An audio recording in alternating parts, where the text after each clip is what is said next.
Isang napakagandang hapon po sa inyong lahat. Narito ko ngayon para sa update ng mga lotto result ng PCSO. Kaya naman, ihanda na ang inyong mga ticket para sa ating 2pm lotto draw ng 2D Lotto at 3D Lotto ngayong araw. Huwag na nating patagalin pa. Here's our lotto result. For 2D Lotto, the winning numbers are 18 and 21. In exact order.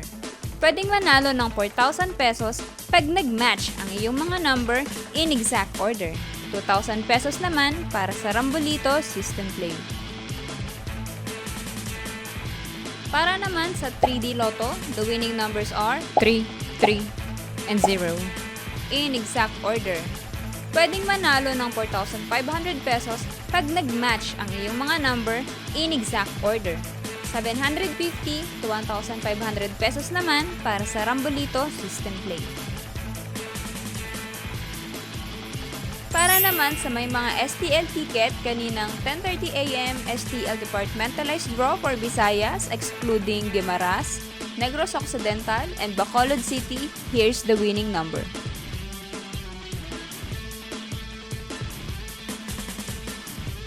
And for 10:30 AM STL Departmentalized Draw for Mindanao excluding Davao City and Zamboanga del Sur, here's the winning number.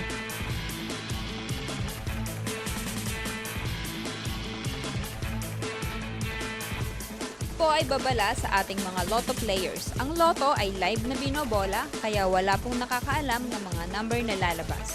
Huwag pong magpapaloko sa mga nagsasabing alam nila ang lalabas sa game at sa authorized outlet lamang bumili ng ticket bago ang draw.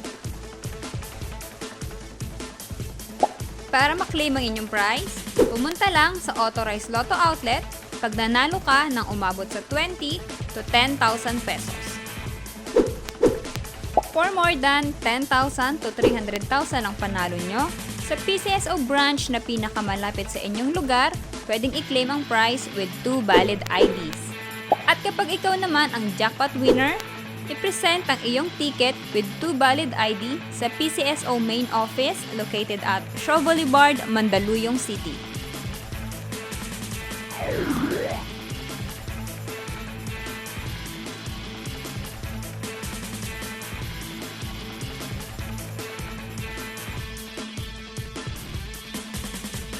Congratulations po sa lahat ng ating winners at magkita-kita tayo mamayang 5pm draw ng ating 2D Lotto at 3D Lotto. Maraming salamat po.